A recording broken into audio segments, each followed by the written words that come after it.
Bonjour à tous et bienvenue sur notre matinale prévention. Alors, nous allons bientôt commencer. J'attends juste une petite minute que tout le monde se connecte. Voilà, donc on a déjà 5 ou 6 personnes de connectées, donc on attend encore un petit moment.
On va commencer, Marvin?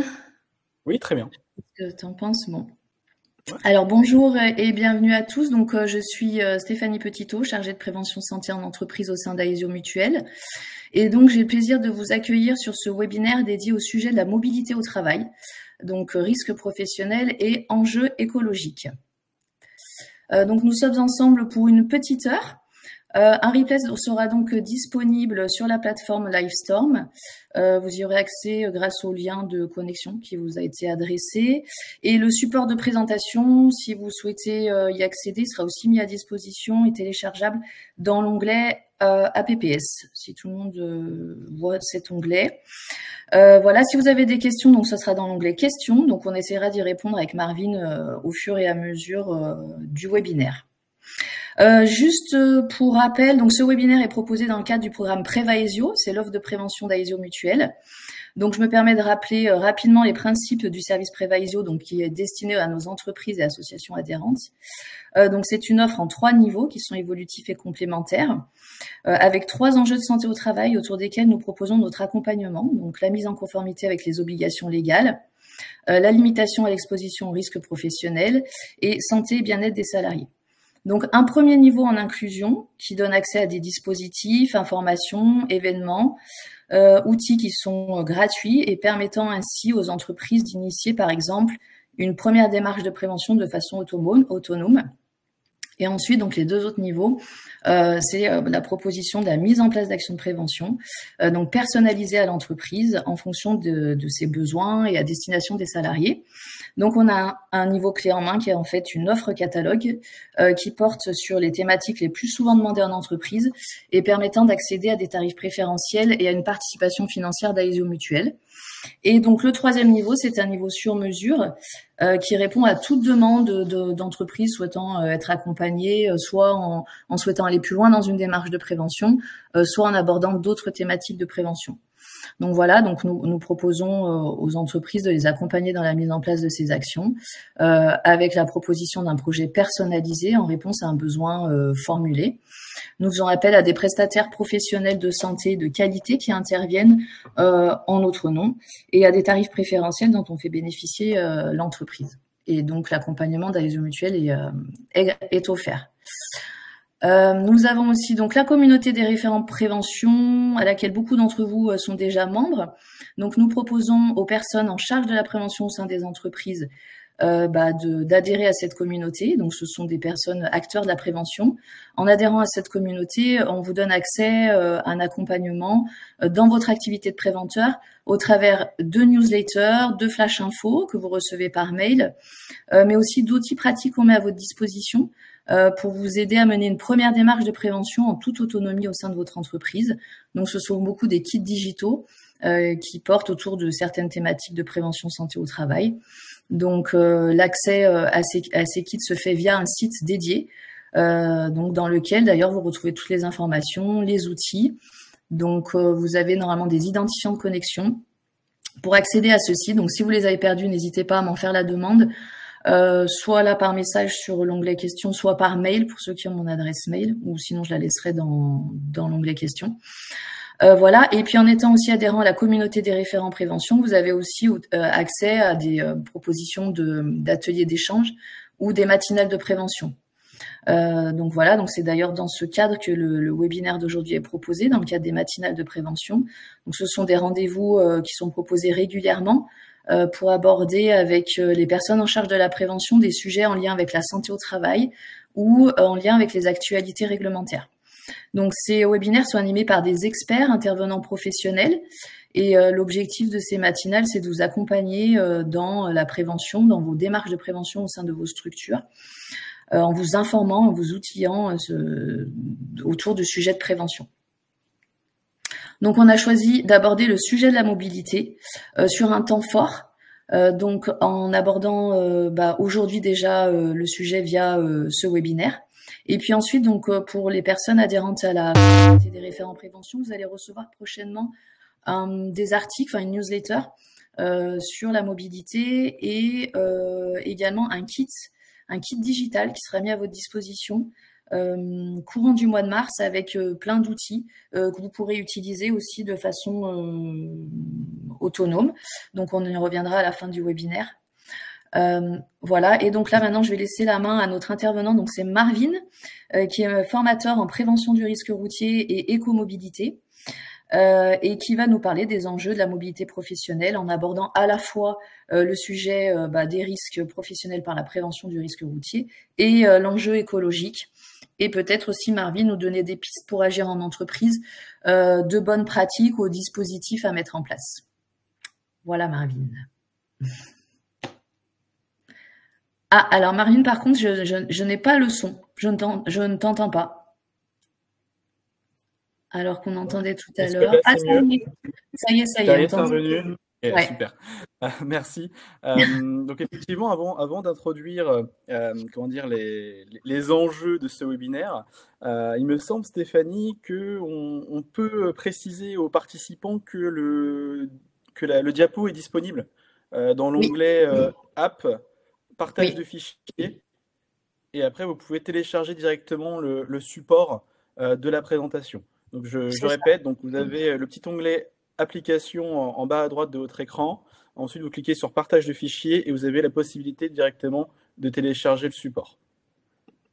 Donc n'hésitez pas, si vous avez des difficultés, n'hésitez pas à le prononcer dans l'onglet questions. Donc je vais pouvoir commencer cette introduction à ce webinaire en me présentant. Donc effectivement, je m'appelle Marvin Repussard, je suis formateur dans tout ce qui est prévention du risque routier et écomobilité. Donc on peut appeler éco-conduite, mais on va aller au-delà de l'éco-conduite. Initialement, je suis psychosociologue spécialisé sur la question des mobilités, donc plutôt spécialisé sur risque et sécurité en lien avec les mobilités. Psychosociologue intervenant en entreprise. Donc, vous allez comprendre effectivement l'objectif des enjeux socio-cognitifs dans la prévention du risque routier et dans l'intégration des mobilités et notamment des nouvelles mobilités en entreprise. Alors, donc, au programme, donc on va aborder une introduction plutôt généraliste.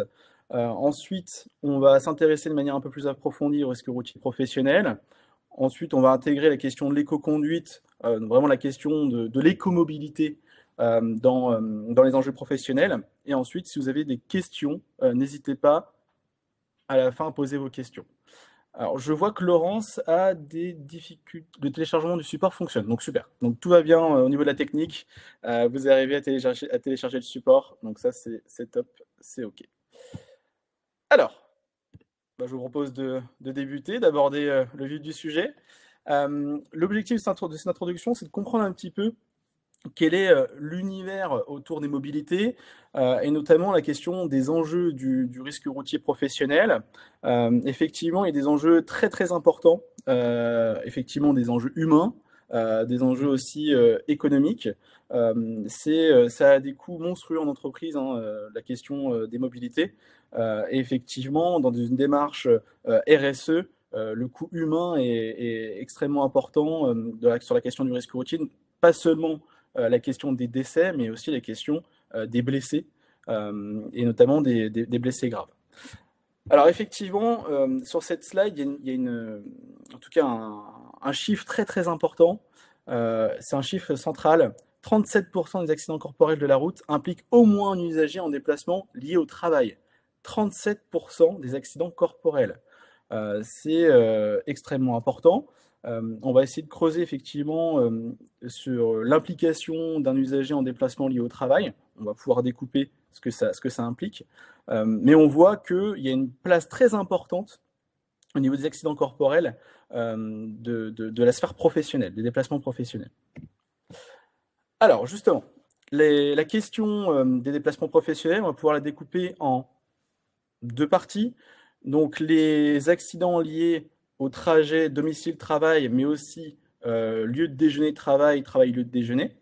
Donc on voit qu'il y a 345 accidents mortels qui sont liés à cette typologie de déplacement professionnel, et 140 pour les accidents de mission. Est-ce que c'est clair pour vous la différence entre la question des déplacements domicile-travail, travail-domicile et déjeuner-travail, et les accidents liés au trajet de mission? Est-ce que c'est clair pour vous la différence entre les deux? N'hésitez pas à intervenir, en tout cas, si ça ne l'est pas. Si j'ai pas de questions particulières, je vais pouvoir poursuivre. Ça a l'air d'être clair. Ça a l'air d'être clair. Donc effectivement, si on regroupe ces deux typologies d'accidents professionnels liés au déplacement, on arrive malheureusement à 485 personnes malheureusement tuées lors d'un déplacement lié au travail.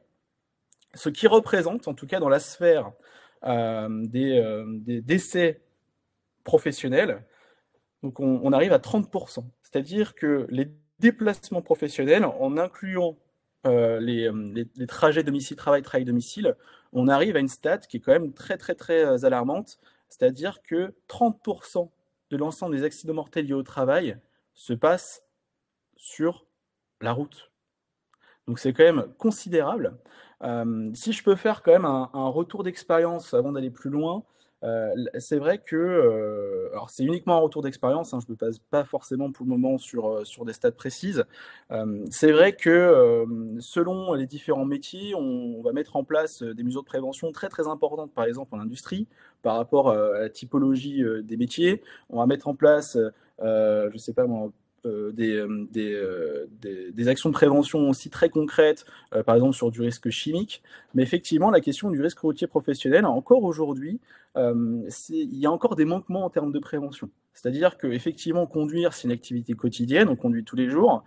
Cette question des trajets domicile-travail, travail-domicile, effectivement, on a cette impression que ça s'inscrit dans un champ uniquement personnel, mais on est encore, en tout cas, dans une typologie de trajet qu'on peut considérer comme un trajet professionnel. Donc c'est vrai que la question du risque routier professionnel, c'est de plus en plus abordé en entreprise, il y a de plus en plus d'actions de prévention, mais on a encore de gros travail à faire. Alors, il y a une autre stat qui est aussi très très importante. Effectivement, en 2022, le risque routier professionnel, c'est 1,3 décès par jour pour un déplacement en lien avec le travail. Donc ça reste quand même une stat assez importante. Alors, maintenant, on va creuser sur la typologie des accidents. Effectivement, la prévention du risque routier, ça devrait commencer dès l'embauche. Ce qu'on voit, en tout cas, en creusant par rapport à ces chiffres, si on prend moins d'un mois, 1 mois, 3 mois et 3 mois à moins d'un an, donc c'est-à-dire l'ensemble des données qui correspondent à moins d'un an d'ancienneté dans l'entreprise, on arrive à 39% des décès liés au trajet professionnel pour les trajets domicile-travail, et on arrive à 30% des salariés décédés en mission qui sont sur des trajets professionnels. C'est-à-dire que on voit quand même qu'il y a une concentration très importante à moins d'1 an d'ancienneté dans l'entreprise. Donc c'est-à-dire qu'il y a vraiment des choses à creuser en termes de prévention, en termes d'intégration des salariés, et de prendre en compte effectivement les dangers, les risques liés comment dire, au poste de travail du salarié, mais ne pas négliger effectivement la question des mobilités. Si, par exemple, on intègre des commerciaux, si on intègre, je ne sais pas moi, de nouveaux livreurs, si on intègre, peu importe la profession en tout cas qui va emmener à se déplacer, c'est-à-dire qu'il ne faut vraiment pas omettre la question dans l'intégration des nouveaux salariés, la question du risque routier, parce qu'on voit qu'il y a quand même une concentration très importante pour les nouveaux arrivants, et les arrivants en tout cas en termes d'ancienneté de moins d'1 an. Donc ça, c'est quelque chose, en tout cas, qui saute aux yeux par rapport à cette slide. Il ne faut pas négliger, en tout cas, la question du risque routier dans l'intégration des nouveaux collaborateurs. Alors maintenant, par rapport à la typologie du mode de transport, là, il y a quelque chose, en tout cas, d'un point de vue prévention, qui saute aux yeux lorsqu'on connaît la part de modalité des transports en France. La question des motos et cyclos. Là, on voit que sur le trajet domicile-travail, travail-domicile, 33% des personnes décédées lors d'un trajet routier professionnel le sont en moto et en cyclo. Lorsqu'on met en comparaison avec la part de déplacement des cyclos, les cyclos représentent 2% des déplacements quotidiens routiers.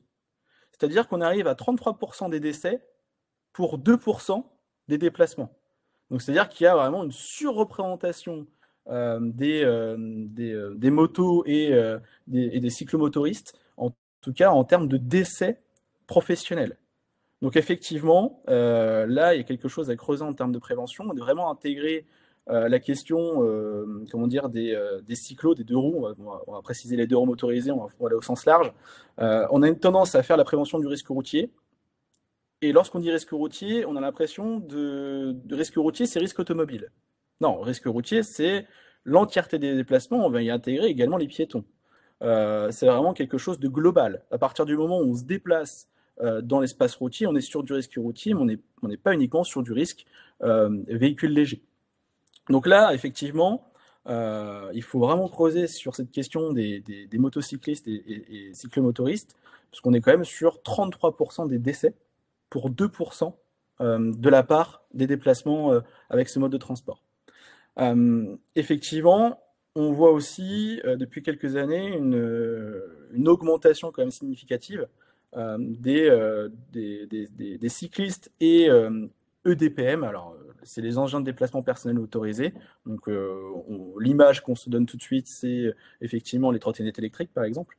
On est quand même sur une part de 8%, alors qu'on est sur, il me semble, 0,2% de la part des déplacements en EDPM et en vélo.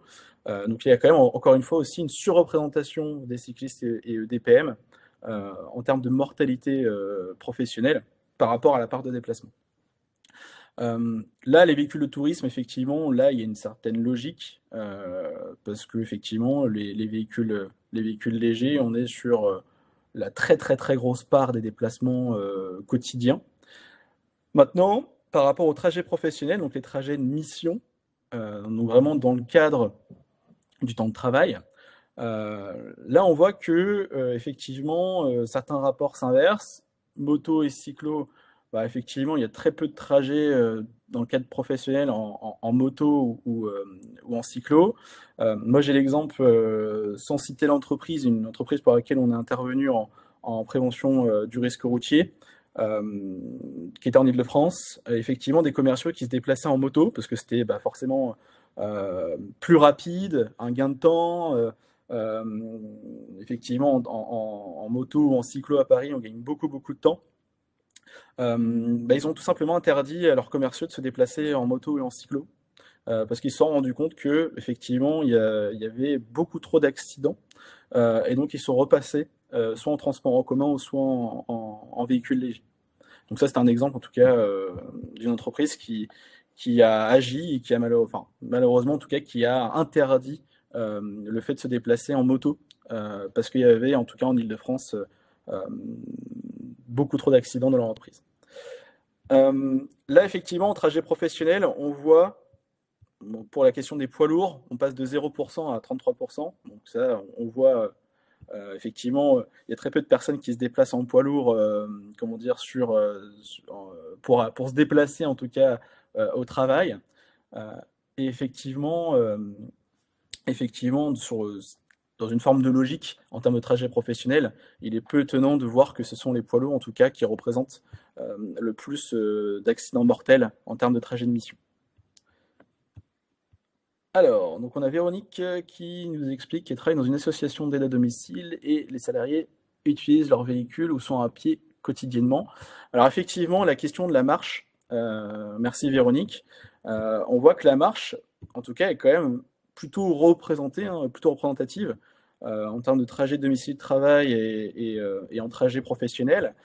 Marche qui est souvent sous-estimée.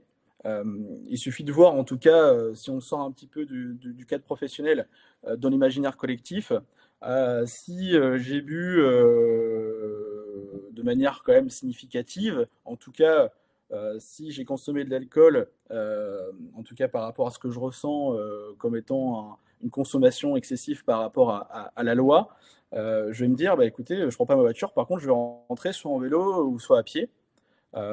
Ok, c'est très bien. Par contre, effectivement, il y a toujours un risque. On se déplace dans un espace routier, dans un espace socialement partagé, et effectivement, que je sois à vélo ou à pied, effectivement, je me déplace dans des conditions absolument non optimales, et effectivement, la marche n'est pas à sous-estimer, en tout cas en termes de risque. Donc oui, même si les collaborateurs se déplacent à pied au quotidien pour venir au travail ou pour leur trajet de mission, effectivement, il y a également des risques et effectivement, ça nécessite aussi de la sensibilisation. On peut faire de la sensibilisation piéton sans aucun souci. Là, effectivement, en 1 heure, on n'a pas forcément le temps d'exploiter les limites physiologiques et cognitives humaines. Mais je peux vous assurer qu'en tant que piéton, on va laisser un certain nombre d'informations qui vont nous mettre en difficulté. Alors, chez nous, personnel 99,99% féminin et 90% en véhicule en intervacation. Ok. Alors, effectivement, et la question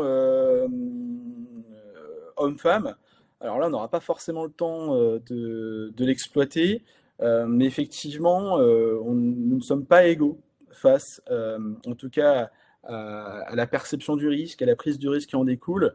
Et effectivement, il y a quand même une certaine protection à être une femme dans l'espace routier. Il y a un certain nombre d'études psychosociologiques sur le sujet. En tout cas, la spécialiste en question s'appelle Marie-Axelle Granier. Donc, en tout cas, si vous voulez creuser sur la question homme-femme sur la route et la question des stéréotypes de genre et les effets des stéréotypes de genre sur la conduite, vous pouvez creuser avec Marie-Axelle Granier. Mais en tout cas, effectivement, sur le ratio homme-femme sur la route, et après on continuera le fil de la présentation, il y a 82% des décès sur la route, ce sont des hommes. 82% des décès sur la route, ce sont des hommes. Alors, encore une fois, c'est pas uniquement en tant que conducteur ou autre, mais si on prend, à partir du moment où on est dans l'espace routier, 82% des décès, ce sont des hommes. Non, 78%, pardon, excusez-moi, 78%. Donc on est sur un ratio de 78-22. Donc c'est quand même assez considérable l'écart entre les hommes et les femmes dans l'espace routier. Tout est une question effectivement de perception du risque. Effectivement, c'est tout l'objet de la sensibilisation et des formations pour creuser sur ce type de sujets, on va dire, qui vont rentrer dans la sphère psychocognitive. Et effectivement, il y a un certain nombre de facteurs qui vont faire qu'en termes de perception du risque, il va y avoir des écarts quand même assez considérables entre les hommes et les femmes. Bon, c'était la petite aparté du jour. En tout cas, merci Véronique. Alors, il y a eu un doublon, excusez-moi. Alors, effectivement, qui dit risque routier professionnel dit aussi obligation. Alors, effectivement, j'ai fait le parti pris de commencer avec les obligations des collaborateurs, parce que on a, en tout cas une tendance à effectivement se focaliser sur les obligations employeurs, mais il y a aussi des obligations des collaborateurs, notamment avec l'article 41.22.1. Effectivement, les collaborateurs ont l'obligation effectivement d'agir de manière prudente et de se protéger dans leur activité professionnelle, ne pas nuire, obéir aux consignes de sécurité qui sont clairement mentionnées et établies. Donc en fait, finalement, cet article engage des questions de savoir, c'est-à-dire du savoir-faire, du savoir-être et du savoir-devenir. Alors effectivement, le savoir-faire, on va être sur des questions d'apprentissage professionnel. Donc là ce ne sera pas forcément comment dire, sur ça qu'on va se baser en termes d'intervention, de prévention, pour notre part. Nous, on va vraiment s'engager sur du savoir-être et du savoir-devenir. Donc on est vraiment sur la sphère, j'ai envie de dire, comportementale, sphère comportementale qui prédomine en tout cas sur les accidents routiers. À 90% des accidents routiers engagent en tout cas le facteur humain, et 80% des accidents routiers en tout cas engagent une question d'ordre comportemental, psychocognitive pour l'usager de la route. Alors, concernant les obligations employeurs, donc elles sont multiples. Là, pour le coup, c'est vraiment plutôt une synthèse. Donc, l'obligation de veiller à la santé et à la sécurité de chacun. Effectivement, comment dire, le chef d'entreprise met en jeu, en tout cas, sa responsabilité civile. Effectivement, j'avais vu une stat assez récente, en tout cas sur la route, par rapport à nos 30% comment dire, de part des déplacements par rapport aux accidents professionnels. Il y a 6% des employeurs qui ont mis en jeu leur responsabilité directement pénale par rapport aux accidents de leurs collaborateurs. Donc c'est quand même assez important. Il y a une responsabilité claire des employeurs. Là, il y a un exemple. Alors, il y a toujours des questions aussi conditionnelles. Là, c'est un exemple plutôt généraliste. Si le salarié conducteur du véhicule est responsable d'un accident de la route et qu'il cause des dommages matériels ou corporels à un tiers, c'est l'employeur qui l'incombera de réparer les dommages causés par son salarié. Alors effectivement, il y a toujours des aspects conditionnels. Si on a un collaborateur effectivement qui se déplace et qui est alcoolisé ou sous stupéfiant, effectivement, on est sur là pour le coup des circonstances aggravantes. On est effectivement sur des éléments où, bien entendu, l'employeur pourra se retourner contre son collaborateur parce qu'effectivement, il est dans des conditions illégales, en tout cas en termes de déplacement et de conduite. Alors, là, on est sur un volet aussi très important. Je vous parlais tout à l'heure, effectivement, pour le moment, encore aujourd'hui, en termes d'application des entreprises dans la prévention du risque routier. Encore aujourd'hui, effectivement, on a encore de gros progrès à faire. Encore une fois, en 2022, il y avait seulement 17% des dirigeants et 33% des salariés qui étaient au courant que le risque routier était la première cause de mortalité au travail. Donc on est quand même sur des stats extrêmement faibles par rapport aux dirigeants. Donc que 17% des dirigeants étaient vraiment comment dire, clairvoyants sur la part des déplacements en termes de mortalité professionnelle. En 2022, il y a seulement 18% des dirigeants qui ont mis en place des actions de prévention du risque routier dans leur entreprise. C'est peu, 18%. Et on voit qu'il y a une disparité claire par rapport à la taille de l'entreprise. Donc effectivement, les TPE de moins de 10 salariés, ça représente que 15% des actions mises en place. Et effectivement, les entreprises de plus de 250 collaborateurs, on arrive à 63% des actions mises en place. Donc on voit qu'effectivement, il y a une disparité claire selon la taille de l'entreprise. Effectivement, l'objectif, c'est aussi d'accompagner les TPE, parce qu'effectivement, c'est parce qu'on a une entreprise de moins de 10 salariés que le risque routier disparaît. Ça engage vraiment toutes les entreprises et de toute taille. Alors, comment agir? Donc là, il y a différents différents axes. Effectivement, ça va commencer par une évaluation. Effectivement, pour pouvoir agir, il va falloir faire une évaluation au-delà de commencer à s'intéresser comment dire, aux accidents et potentiellement au décès de l'entreprise. Déjà, c'est commencer par observer quelles sont les typologies des trajets effectués. Quelle est la part des trajets piétons, quelle est la part des trajets vélos, automobilistes, cyclistes, qui se déplace, qui et quand la personne se déplace. Donc déjà, c'est de s'intéresser déjà au trajet effectué pour voir déjà l'exposition au risque. Et effectivement, après, par différents outils, c'est effectivement d'effectuer des statistiques par rapport aux différents accidents. Donc effectivement, l'objectif dans un premier temps déjà, c'est de recueillir des données pour pouvoir agir de manière adaptée par la suite. Donc ça commence par différents axes de management. Donc effectivement, adapter l'organisation du travail, prévoir le temps nécessaire, définir les modes de transport les plus adaptés, bien choisir et entretenir les véhicules. Alors ça, effectivement, on pourra en reparler aussi par rapport aux questions environnementales. Donc adapter le véhicule au travail à réaliser, l'aménager pour le transport de charges et d'outils. Effectivement, il y a des questions selon comment dire, selon le métier, il y a des questions de charge, comment on arrime des charges.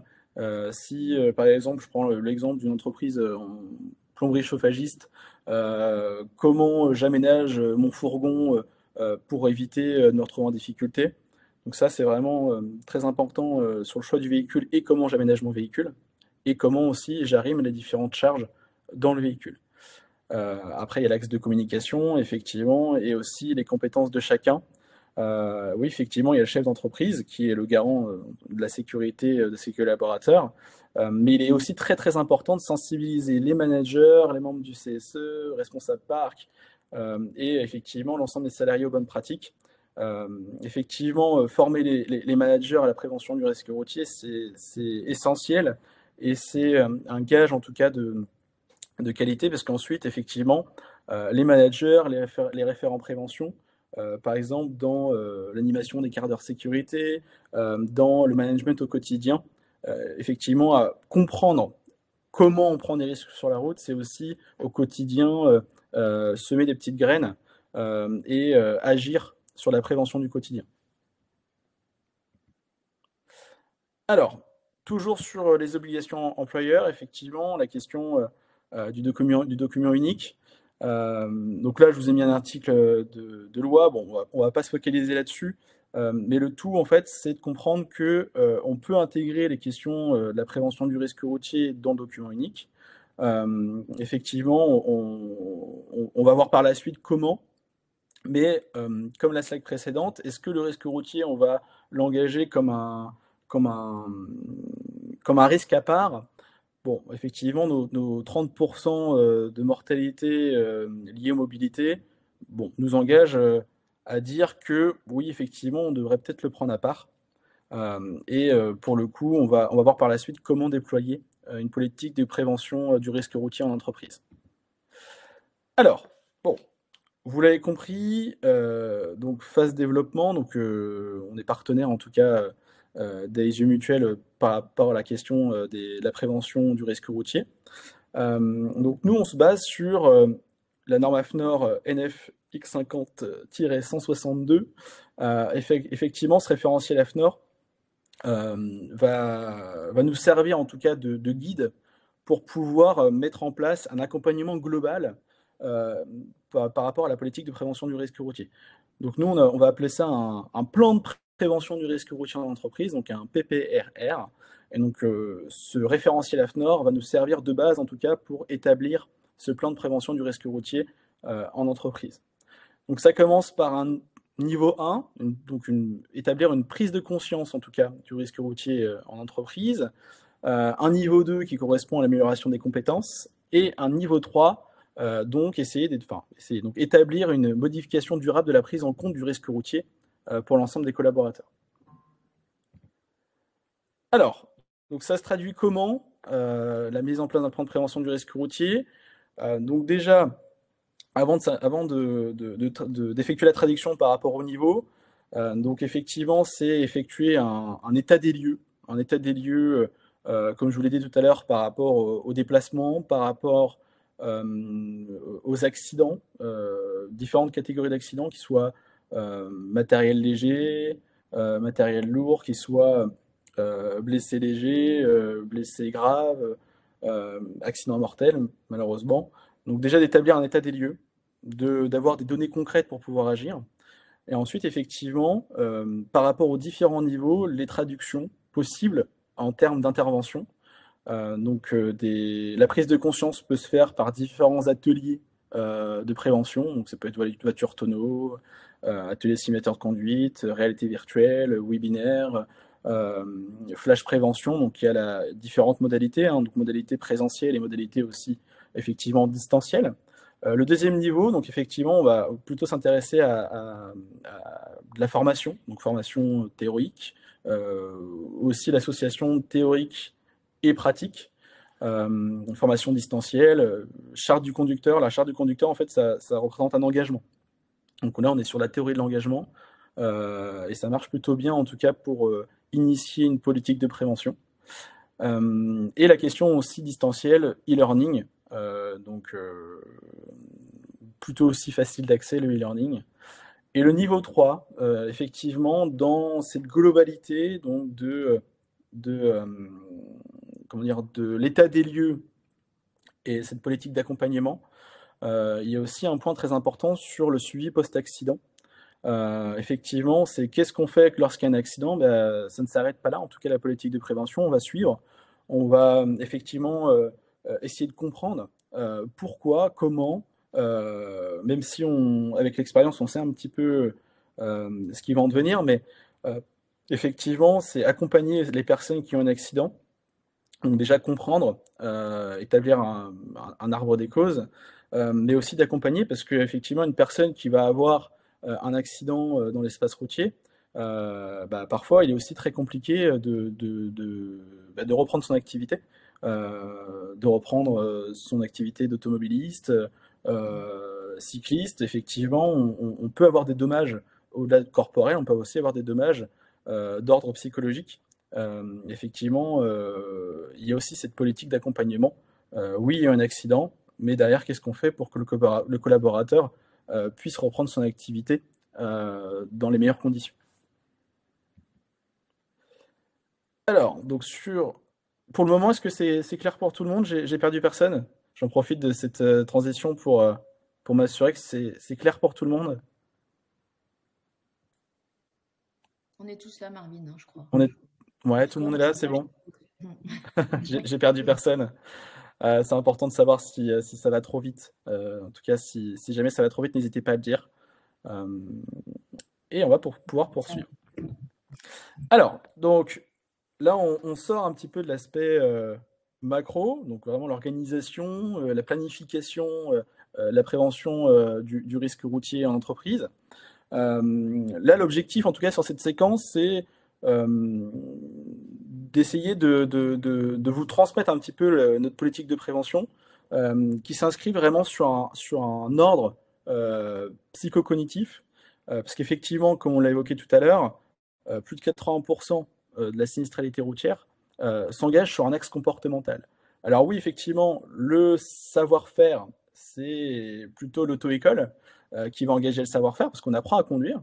Et je pars du principe, alors je vais peut-être faire sourire un certain nombre d'entre vous, mais je pars du principe qu'à partir du moment où on a le permis de conduire, alors effectivement, ça ne veut pas dire qu'on sait se déplacer dans l'espace routier, mais en tout cas, ça veut dire qu'en termes de savoir-faire, on sait tous appuyer sur une pédale de frein, on sait tous accélérer, on sait tous embrayer, débrayer, passer des rapports. Donc ça, là-dessus, en termes de compétences, normalement, il n'y a pas de souci. Par contre, derrière, c'est ce qu'on en fait. Qu'est-ce qu'on fait de ces compétences dans l'espace routier? Et là, on rentre vraiment plutôt sur la sphère psychocognitive. Et malheureusement, c'est là où ça pose problème. Parce que c'est là où, malheureusement, le cerveau humain, c'est une superbe machine, mais on fonctionne un petit peu de manière économique. Et donc, on va laisser transparaître un certain nombre d'informations. Donc ça, c'est vraiment l'objectif de cette séquence, et en tout cas d'essayer de vous sensibiliser à la prévention du risque routier au-delà de l'aspect pratique, parce que finalement, l'aspect manipulation du véhicule, on est plutôt bon, mais c'est vraiment sur l'aspect comment je me déplace dans cet espace routier qui est socialement partagé, comment je me déplace avec comment dire, une pression sociétale, une pression temporelle. En tout cas, on est tous assujettis à ce type de pression. Et c'est vraiment cet aspect-là psychosocial qui va clairement nous mettre en difficulté sur la route. Et on va pouvoir voir ça ensemble de manière synthétisée, mais ça vous permettra en tout cas d'avoir une idée de ce qui pose réellement problème sur la route. Alors, donc, les déplacements routiers s'inscrivent dans un système qu'on appelle le système HVE. Alors, le système HVE, c'est le système à 3 facteurs. Donc, homme, véhicule, environnement. Donc, homme avec un grand H, hein, donc l'humain. Donc, effectivement, c'est ce système qui va nous servir de base pour comprendre un petit peu quelle est la part de ces différents facteurs dans la sinistralité routière. Donc, on a un petit peu entamé le sujet avec le facteur humain. Donc, le facteur humain, effectivement, lui est présent dans 90% des sinistres. Donc, c'est vraiment lui qui est surreprésenté. Donc dans le facteur humain, on va avoir la sphère plutôt comportementale, mais on va avoir aussi d'autres facteurs comme malheureusement la partie santé. Quelqu'un qui va faire un arrêt cardiaque sur la route ou un AVC sur la route, effectivement, on n'est pas sur l'ordre comportemental, hein, on est sur d'autres facteurs. Donc tout ça, c'est pris en compte. Facteur véhicule, qu'est-ce qu'on pourrait mettre dans le facteur véhicule? En tout cas pour les personnes présentes, est-ce que vous avez des pistes?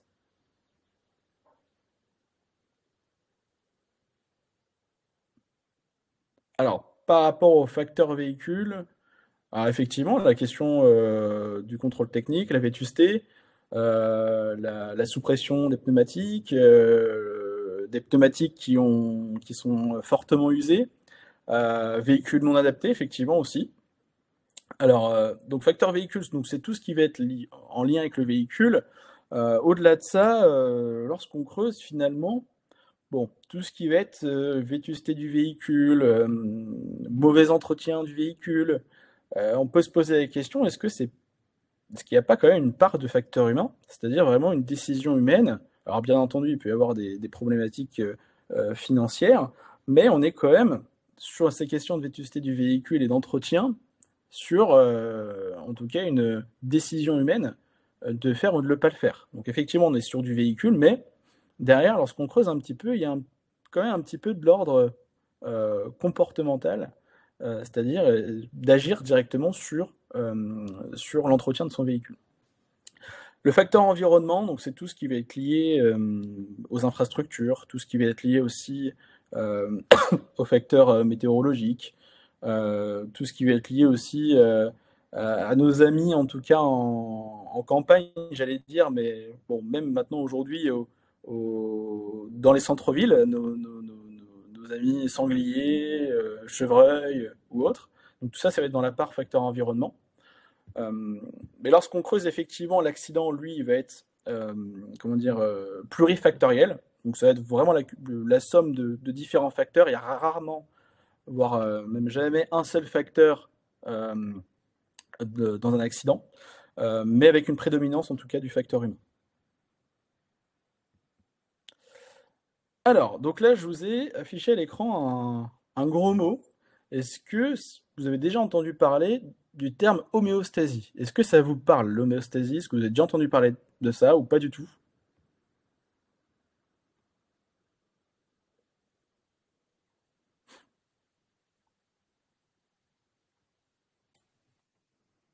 Non? Non. Ok. Donc ça c'est très bien. En fait, effectivement, comme je vous le disais tout à l'heure, sur le petit écart sur la question homme-femme sur la route, on a engagé la question de perception du risque. Alors effectivement, la perception du risque, il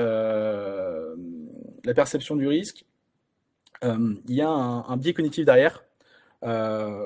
Plus on va se retrouver dans des situations confortables et qui nous paraissent faciles, plus derrière, effectivement, on va s'exposer à un risque réel. Donc c'est-à-dire, plus le risque perçu va être faible, moins on prendra de précautions, et finalement, plus le risque réel sera important. Donc effectivement, journée ensoleillée, on est sur le graphique de gauche. Parce que journée ensoleillée, c'est facile, je prends pas de précautions et je vais m'exposer à un risque réel plus important. La ligne droite, c'est pareil. Pas plus facile que d'aller tout droit. Bah finalement, c'est là où on va recenser le plus d'accidents mortels. C'est sur des lignes droites et c'est pas sur des routes sinueuses. Donc déjà, on est sur un biais cognitif. Plus c'est facile, plus ça nous paraît facile, plus on va s'exposer. Donc ça, c'est vraiment quelque chose de très important sur la question du risque routier, en tout cas qui est des questions qu'on creuse en formation et vraiment à prendre en compte.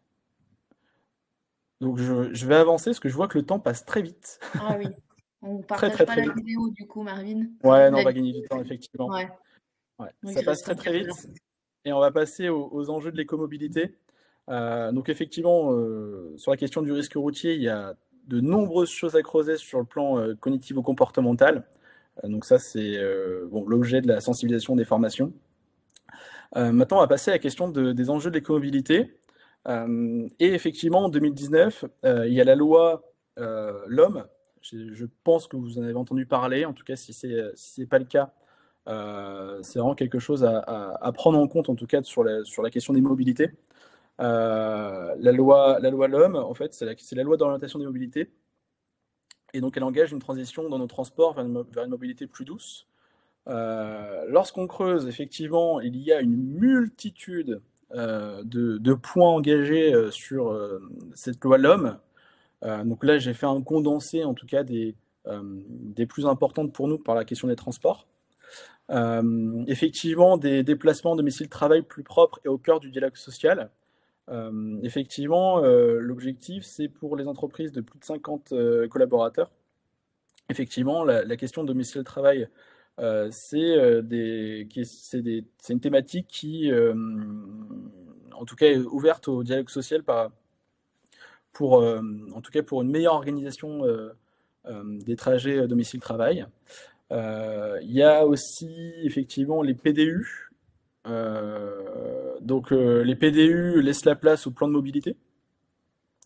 L'inscription dans la loi de l'objectif d'une neutralité carbone des transports terrestres d'ici 2050. Bon, la création d'un forfait mobilité durable, donc ça je pense que vous en avez entendu parler. Et les ZFE aussi, qui font grand bruit dans de nombreuses agglomérations.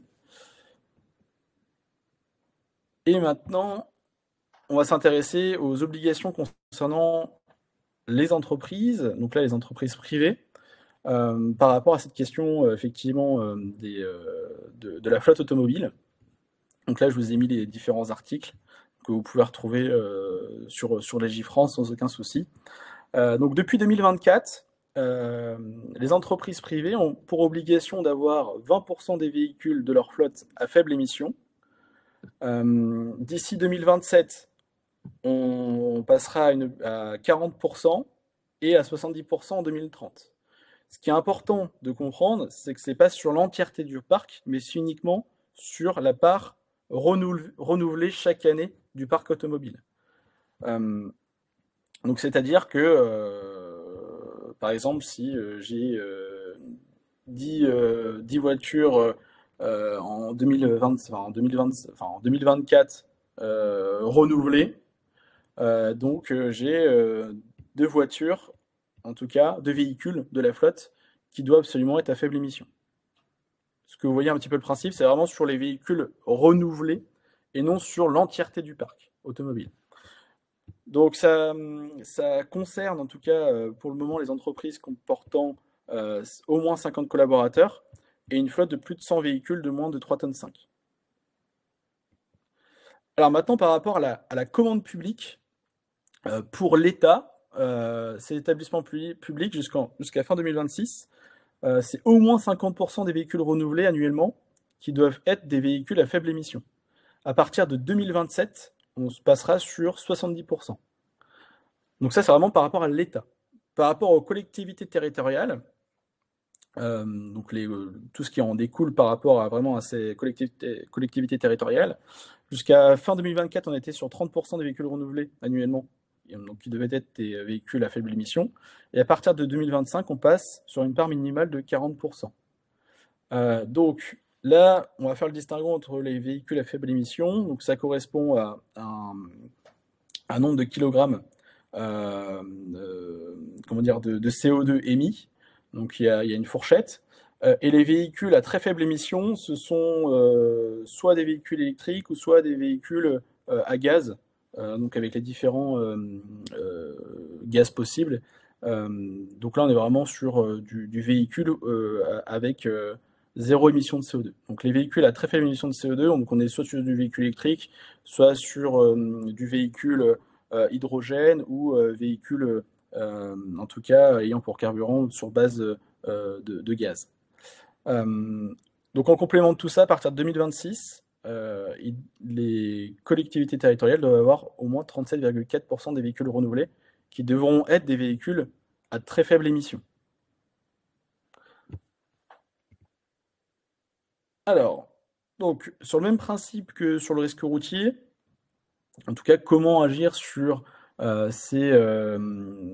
sensibilisation et la formation à l'écomobilité. Donc là, je vous passe un extrait de formation en éco-conduite. Donc en éco-conduite, peu importe le moyen de transport, parce qu'on peut faire de l'éco-conduite sur des véhicules thermiques, sur des véhicules électrifiés, donc sur des véhicules hybrides, mais aussi sur des véhicules 100% électriques ou hydrogène. Donc effectivement, on va distinguer ce type de formation et on peut très bien faire de la formation éco-conduite sur des véhicules électriques. Au contraire, parce qu'il va y avoir des spécificités. Et donc effectivement, on ne va pas former, on ne va pas sensibiliser de la même manière sur des véhicules thermiques, sur des véhicules par exemple électriques. Donc l'éco-conduite, effectivement, dans l'approche, ça va induire déjà un état d'esprit, c'est-à-dire qu'en formation, on va vraiment insister sur l'état d'esprit, donc la volonté d'agir. Effectivement, on peut être sensibilisé à l'éco-conduite, mais si on n'a pas la volonté d'agir, effectivement, c'est pas quelque chose qu'on va appliquer au quotidien. Et donc, ça va induire aussi certaines dispositions des collaborateurs. Effectivement, si on part en retard, on va difficilement faire de l'éco-conduite, parce qu'on va vouloir effectivement rattraper le temps, et donc on ne sera pas forcément sur de bonnes dispositions à agir. Effectivement, comment agir? Et bien, en fait, l'écomobilité va se retrouver au sein de 3 grands facteurs. Donc les facteurs organisationnels qui vont directement régir les déplacements, agir sur son véhicule et sa conduite. Effectivement, on parlait tout à l'heure des pneumatiques sous-gonflées. Effectivement, d'office, ça va engager une surconsommation. La conduite, donc ça on pourra le voir par la suite. L'activité de conduite, c'est 3 phases. Phase d'accélération, phase de vitesse de croisière et phase de décélération. Et effectivement, en tant qu'usager de la route, on peut agir sur chacune de ces 3 phases pour limiter sa consommation de carburant. Et la question de la prise en compte de l'environnement, alors effectivement, l'environnement routier, on va prendre en compte la typologie des lieux, on va prendre en compte aussi la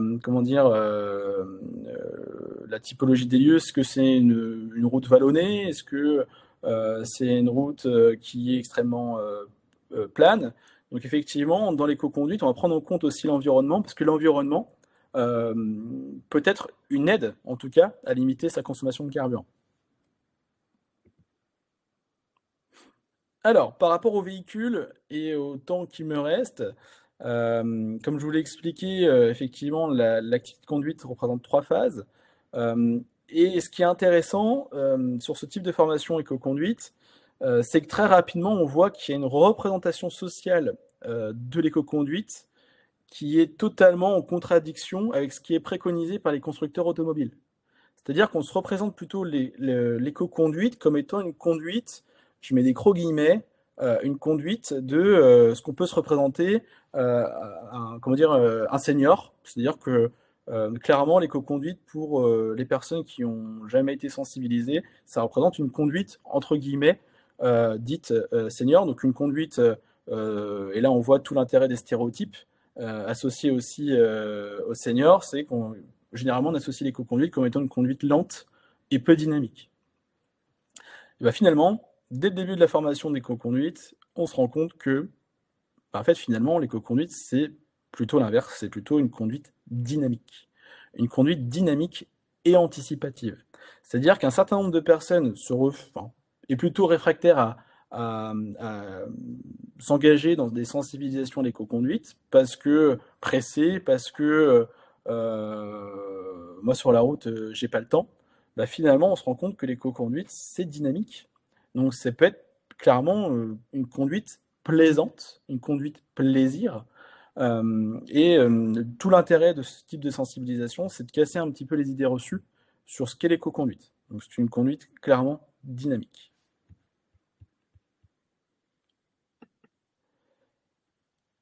Alors, est-ce que vous avez des questions particulières? Parce que par rapport au temps qui me reste, je ne vais pas forcément m'engager sur l'explication détaillée des 3 phases de conduite. Mais en tout cas, ce sont des éléments qu'on aborde en formation. L'objectif de la formation en éco-conduite, c'est de faire un avant et un après. Finalement, elle se déroule en 3 phases. La phase 1, c'est un premier parcours avec une conduite dite naïve, c'est-à-dire qu'on peut avoir différents dispositifs qui vont venir enregistrer la conduite du collaborateur avec un certain nombre de données. Et l'objectif, c'est de faire un état des lieux avant explication et un état des lieux après explication pour voir l'impact de la formation, en tout cas sur l'usager. Donc ça permet de mettre en confrontation des statistiques avant explication et après explication sur différentes données. Et l'éco-conduite, c'est pas juste effectivement une réduction de la consommation de carburant et aussi des émissions de CO2 si on est sur des véhicules thermiques, mais c'est aussi gagner en confort et en sécurité, parce qu'il y a un lien direct entre éco-conduite et sécurité routière. Effectivement, une personne qui en tout cas, va appliquer les différentes recommandations en éco-conduite limite son exposition au risque routier sur une fourchette de 10 à 15%. Donc c'est assez considérable. Mais c'est aussi agir aussi sur le véhicule et les pièces d'usure, donc les pneumatiques, les freins ou autres. Et effectivement, il y a un intérêt global à faire de la formation éco-conduite. Et bien souvent, il y a un effet de levier assez intéressant avec les formations éco-conduite, c'est que il peut y avoir un aspect plutôt réfractaire à faire de la prévention du risque routier. Et bien souvent, les entreprises utilisent ce levier, donc passent par la formation éco-conduite pour aussi agir sur le risque routier. Parce qu'effectivement, il y a un volet aussi risque routier en éco-conduite. Juste, Marvin, on n'a pas eu le temps Oui, d'en parler, mais tu sais, de plus en plus, on nous sollicite aussi sur tout ce qui est éco-mobilité, bien la sûr. prévention. Et donc, ça fait écho à ce que tu disais au début, Oui, qu'il y avait beaucoup maintenant d'accidents de trajet, de personnes qui viennent en vélo, en trottinette c'est ça. au travail. Donc, moi, je vois dans le cadre de mes fonctions, on m'interroge beaucoup là-dessus. Donc, il existe aussi, tu nous confirmes, des moyens d'agir en prévention autour de ces risques-là, des écomobilités. Bien sûr, je confirme, Stéphanie, effectivement, le risque routier, comme on en parlait tout à l'heure, c'est pas uniquement le risque automobile, c'est vraiment prendre l'entièreté des modalités de déplacement. Et effectivement, cette loi LOM favorise, en tout cas également en entreprise, l'émergence de déplacements, des modes de déplacement alternatifs. Et effectivement, il y a de plus en plus de déplacements en vélo ou en EDPM. Et effectivement, il existe en tout cas des formations spécifiques au fait de se déplacer en vélo ou en EDPM. C'est-à-dire que effectivement, comme on parlait tout à l'heure, le cerveau humain est une superbe machine, mais il va y avoir un certain nombre de codes erreurs. Il y a des spécificités d'ordre cognitivo-comportemental du fait de se déplacer en vélo ou en EDPM. C'est-à-dire que il va y avoir des prises de risques différentes que si je me déplace avec mon véhicule. Donc effectivement, il y a des formations, de la prévention qui doit être spécifique à ces engins de déplacement personnel motorisés, parce qu'il y a une prise de risque, en tout cas, qui va être spécifique à ces moyens de déplacement. Donc oui, effectivement, en 1 heure, on n'a pas eu le temps de parler de Mm. tout. Mm. Mais oui, ça c'est de toute façon les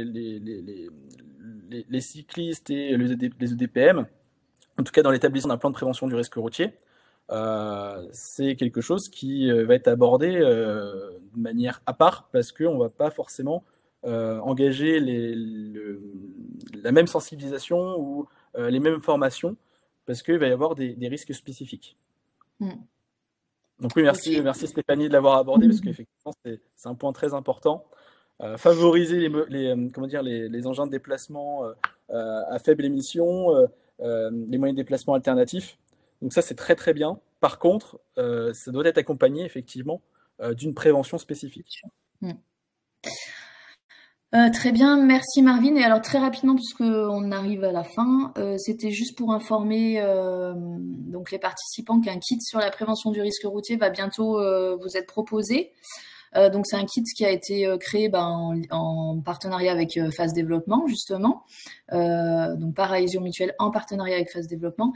Et donc dans ce kit vous retrouverez plusieurs outils donc qui seront à destination du référent prévention, donc notamment un auto-diagnostic pour évaluer le niveau de maturité de votre politique de prévention autour du risque routier, des bandeaux d'emailing, un outil d'animation, donc c'est des choses voilà qui vont vous aider en tant que référent prévention à initier une première démarche de prévention sur les risques routiers, et on vous mettra aussi à disposition des vidéos, des guides saison, des guides, et des fiches pratiques que vous pourrez donc télécharger, utiliser, diffuser auprès des salariés pour vous permettre d'initier une première démarche de prévention sur le risque routier.